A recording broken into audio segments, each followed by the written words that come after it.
Good morning to everyone. Good morning. As we've just read to you about the 7 rays of colors and the wonderful angels that are around and about. And it's amazing, as we've said many times before, if you sit, be still, and look with your spiritual eyes at all the beautiful, wonderful things that you will see, experience, and know. And that is why it is essential to be still, quiet your mind, your body, and communicate with the Father, Mother, God. And as we've said time and time again, it doesn't matter how often you go to church, how many times you listen to a preacher, minister, or priest, whoever it may be, lecture and tell you all about this, all about that. And it doesn't matter if you're sitting outside in the woods or sitting in a church or some other building.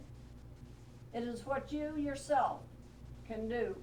And that is to be still, talk to the Father, Mother, God, and listen. Because until you do that, you will never experience, know, or understand fully who and what you are. You are a child of God. You are spirit. You are physical. You are two bodies in one.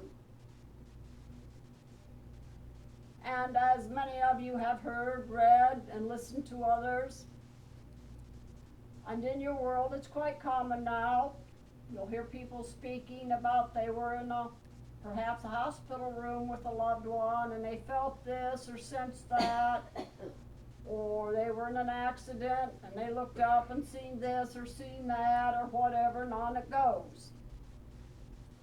And everybody kind of thinks, oh, they were probably a little delirious, maybe they were asleep and were dreaming. They can't accept that as actuality. They can't accept that really happens. They can't accept there's more to life than what they think, see, and feel. And they refuse to let anything in.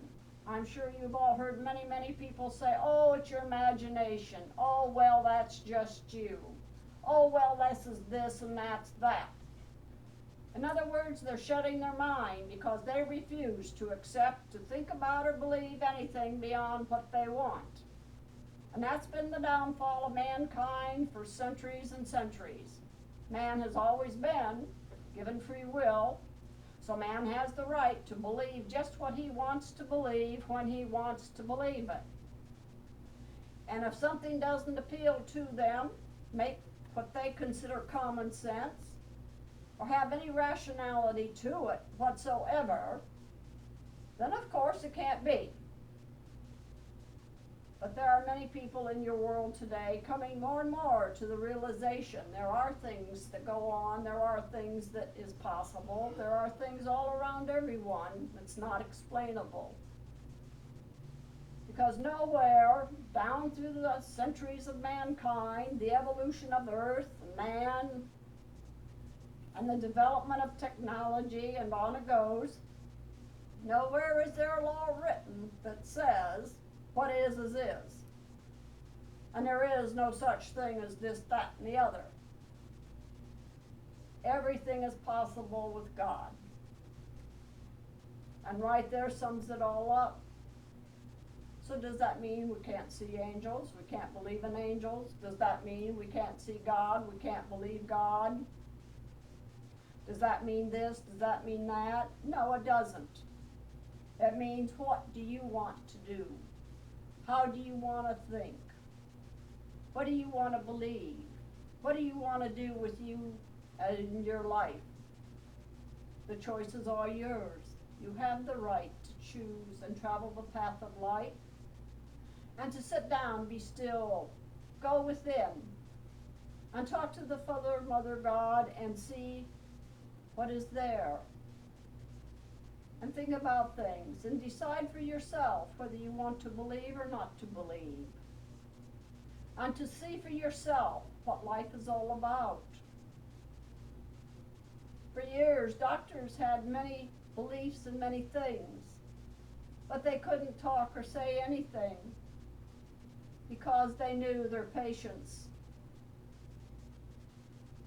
were in a frame of mind that it would be rejected, they would be locked up, they would lose their practice, and on goes the list.